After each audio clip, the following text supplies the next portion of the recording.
J'avais pas forcément prévu de vous parler de ça sur mon joli petit papier, mais je me dis que c'est quand même une anecdote intéressante. Hier soir, en revenant de la messe à Précy, on m'a demandé d'aller veiller une mourante. Ça arrive encore de temps en temps à notre époque. Et je crois que ça a été un moment vraiment magique. Et elle faisait un petit peu peur à voir, cette personne. Elle est très malade. Elle était, parce que ce matin j'ai appris donc qu'elle est partie dans la nuit. Et pourtant, hier, dans ce moment où elle semblait quasiment éteinte, presque morte, on a eu des vrais moments de joie, de sourire et de rire même. Et je crois que ça nous a fait du bien. À elle, à sa fille qui était là, et à son mari aussi. Et si je vous parle de ça, c'est parce que je crois qu'on est dans une époque où on cache souvent la mort, et en fait, veiller nos morts, c'est une grâce pour eux, mais je crois que c'est aussi une grâce pour nous. Le sourire que j'ai là, c'est elle qui me l'a mis hier, et il n'est vraiment pas fin. Non, c'est une réalité. Je crois qu'on vit dans ces moments, dans ce moment sacré du grand passage, quelque chose de très précieux que malheureusement, à notre époque, beaucoup d'entre nous n'ont pas la chance de vivre, faute qu'on meure dans les EHPAD, les hôpitaux, etc. Privilégions, profitons de ces moments donnés. Et si je vous parle de ça, c'est parce que donc ce matin, au réveil, je vois un mail donc, qui me dit qu'elle est partie en paix, on l'espère. Et forcément, ça nous ramène aux paroles qu'on vient d'entendre. Où est-ce qu'elle est, cette petite dame que j'ai visitée hier? Est-ce qu'elle est dès aujourd'hui dans le paradis de Dieu? Saint Paul nous dit que tous recevront la vie et Dieu sera tout en tous. On a envie d'y croire. Elle avait un si beau sourire hier. J'ai envie d'espérer qu'elle est auprès de Dieu à ne plus jamais souffrir et à prendre soin de nous de là où elle est. Et en même temps, qu'est-ce qu'il nous a raconté, Jésus? Cette histoire de brebis et de boucs, où il va un peu les juger les uns les autres, et autant les brebis, elles vont avoir le somptueux paradis, autant les boucs, eh ben eux, ils vont finir dans le feu de l'éternité. Oh, ça donne pas très envie. Bonjour les jeunes baptisés, bienvenue pour le paradis promis. Mais attention, la moindre petite chose de travers, et hop, le feu pour l'éternité. C'est bizarre, enfin comment on comprend ce que Jésus nous dit? Ça paraît paradoxal, les deux lectures qu'on a eues. Surtout que, je sais pas pour vous cinq, mais moi, je me connais, moi. Et moi, je pense que je suis quand même un petit peu un bouc. Il y a sûrement des fois, je sais pas pour vous, mais où je me suis dérobé à l'appel que Dieu m'a lancé à travers mon frère qui en avait besoin. Parce que j'avais plein de bonnes justifications, de choses bien meilleures et plus nécessaires à faire sur ce moment-là. Mais ça m'est forcément arrivé de passer à côté de quelqu'un qui avait faim et exprès de pas le regarder. De passer à côté de mon copain qui me demandait de l'aide et « Oh, bah oui, mais j'ai aussi plein de choses à faire. » Et en fait, on est tous un petit peu des boucs. Donc ça veut dire qu'on finira tous dans le feu de l'enfer. Ça m'enchante pas des masses, cette histoire. Et surtout qu'en plus, il nous prend l'image d'un berger. Est-ce qu'on imagine vraiment un gentil berger? Il est là, il prend soin de ses boucs et de ses moutons, et à un moment, il va dire « Oh ben non, vous n'avez pas été suffisamment sage, donc je vais vous mettre au feu. » Moi, je connais aucun berger qui ferait ça à ses brebis et à ses boucs. Sûrement qu'on ne comprend pas la parole de Jésus telle qu'il a voulu nous la dire.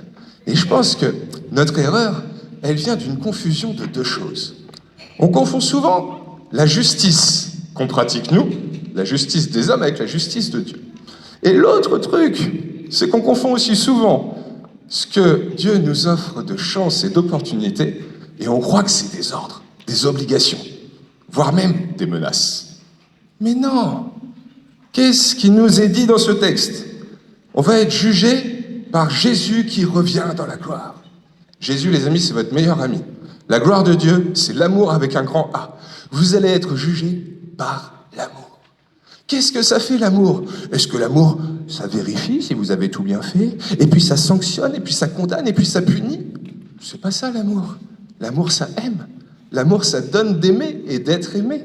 C'est ça qui nous attend, ni plus ni moins. Vous avez envie de me croire, mais vous me dites, mais Mathieu, ça nous parle bien de jugement. Comment ça va se passer? Je crois qu'en fait, le jugement, cette fameuse justice de Dieu, c'est nous-mêmes qui allons nous la poser. Imaginons, en un claquement de doigts, je nous emmène tous au Japon.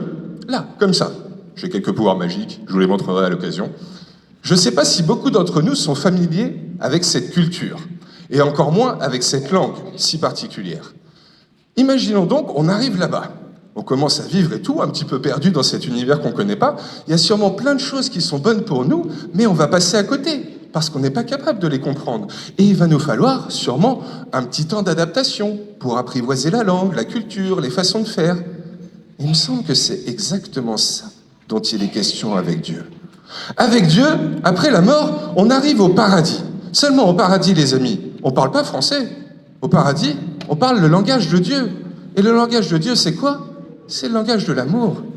L'amour, c'est la gratuité, c'est la charité. Si toute notre vie, on n'a pas été ou trop peu ou trop mal habitué à parler le langage de Dieu, le langage de l'amour, il va juste nous falloir un petit temps pour nous adapter, pour nous apprivoiser, pour nous familiariser avec ce nouveau langage, comme si on apprenait le japonais, ni plus ni moins.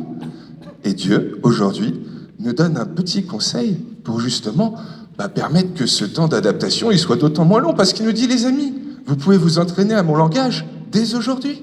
Allez voir vos frères et vos sœurs qui sont dans le besoin, qui ont besoin de vous, parce qu'ils ont faim, parce qu'ils ont soif, parce qu'ils sont pauvres, parce qu'ils sont en prison et que personne ne vient les visiter, ou même juste à côté, à la maison de retraite, et que personne ne vient les visiter non plus. En faisant ça, vous voyez un truc chiant, inconfortable au début, mais en fait, c'est une vraie grâce qui vous est donnée pour vous convertir au langage d'amour de Dieu. Faire du gratuit, vivre de la charité, pour d'autant mieux en profiter quand on sera face à lui et qu'il nous parlera comme ça. Parce que sinon, qu'est-ce qui nous attend? Châtiment. Et châtiment, ça veut dire quoi? Est-ce que ça veut dire ça? Eh ben non. Mais là encore, des fois, on confond. Châtiment, ça vient de la même racine que correction. Et correction, ça veut dire quoi? Vous avez peut-être déjà conduit des vaisseaux spatiaux. Des fois, on corrige la trajectoire. Est-ce que ça veut dire que « je punis la trajectoire parce qu'elle n'a pas été cool ». Non, ça veut dire qu'on la remet dans le droit chemin. C'est ni plus ni moins que ça. Jésus, qu'est-ce qu'il veut? Nous remettre dans le droit chemin de l'amour, et non pas de la culpabilité. Ni plus, ni moins. Il ne va pas juger vos bonnes actions par rapport à vos mauvaises et voir si vous valez le coup ou pas d'aller au paradis. Il veut vous l'offrir, le paradis. Mais si vous ne savez pas parler sa langue, la langue du paradis, vous risquez de ne pas en profiter. Et donc, quand Dieu nous propose d'aller voir nos frères ou sœurs qui sont dans le besoin, il ne nous menace pas en nous disant « si vous ne le faites pas, je ne vous ouvrirai pas les portes du paradis ». Mais il vous dit « les amis, c'est l'opportunité la plus simple et la meilleure que je vous offre pour dès aujourd'hui vous habituer à ce qui vous attend demain. Ni plus, ni moins. C'est pas une menace, ni un ultimatum, ni même un ordre. C'est une proposition, un genre de petite étoile dans notre jeu vidéo pour gagner encore plus de points pour arriver là où on est attendu. Et vous me direz, ok Mathieu, on a envie d'y croire, ton fameux paradis promis, l'idée de faire du bien auprès des pauvres et tout pour pouvoir y accéder, mais la réalité c'est qu'il y a trop de sollicitations. Toute la journée, il y a tout le monde qui me demande des choses. Et là, les amis, je crois qu'il faut être honnête, c'est beaucoup plus dur d'être chrétien pour nous aujourd'hui que pour nos arrière-grands-parents il y a 50 ans. Souvenons-nous, nos arrière-grands-parents, ils n'avaient pas les voitures qu'on a nous, ils n'avaient pas Internet, et on n'était pas dans un monde avec les écarts de richesse qu'on a aujourd'hui. Ce qui fait que, eux, lorsqu'ils allaient prendre leur petite âne pour aller acheter du lait au village d'à côté, eh ben, ils rencontraient pas le SDF que nous, on va rencontrer à Lidl, puis l'autre qu'on va rencontrer à l'église, puis l'autre à l'entrée de la halle du marché. Ils recevaient pas 50 mails par jour avec leurs voisins qui leur demandent de l'aide, leur patron qui leur demande de faire ceci, etc. Ils n'avaient pas les réseaux sociaux et l'actualité qui leur rappellent qu'il y a la guerre à quelques kilomètres, la famine à quelques autres, telle catastrophe là-bas, etc. On est dans un monde où on est saturé de sollicitations, de gens qui vont mal, et où on nous fait comprendre qu'on aurait besoin de les aider. Bah oui, mais on n'est pas là pour sauver le monde entier, quoi. Et puis on peut pas de toute façon le faire. Alors comment on fait face à toutes ces sollicitations? Surtout qu'honnêtement, on est quand même beaucoup plus à plaindre que nos arrière-grands-parents qui n'avaient pas le 10e de ce qu'on a. Eh bien les amis, je crois qu'il y a une solution. Quand la montagne, elle est trop haute et qu'on n'ose pas la gravir tellement elle est impressionnante, eh bien il faut la réduire. Et là, on acceptera de la franchir. Peut-être qu'il nous faut arrêter d'être dans la recherche de l'information. Mais c'est sexy, ça donne envie de savoir tout ce qui se passe, de ne pas être passé à côté du fait d'actualité dont tout le monde parle. Mais en même temps, ça nous culpabilise, parce que toutes ces informations dont on ne sait pas quoi faire et dont on se sent qu'on ne peut pas aider à grand-chose, ça nous met en contradiction avec ce que Jésus nous propose. Et donc, on culpabilise. Et plutôt que de chercher la recherche d'informations, est-ce qu'on ne devrait pas chercher, à l'instar de nos grands-parents et arrière-grands-parents, juste la rencontre? Tout simplement. C'est ça la chasteté. Vous savez, les enfants, je pense que la plupart des adultes, ils pensent que la chasteté, c'est réservé pour moi, pour ceux qui choisissent le célibat. Que dalle, c'est pour tous. La chasteté, ça veut dire non égoïste. Quand je cherche à connaître toutes les informations sur tous les réseaux, sur tous les médias d'actualité, tout savoir de ce qui se passe dans la vie du quartier, j'entretiens mon désir de petit nombril à moi. C'est très égoïste, ça me fait pas du bien.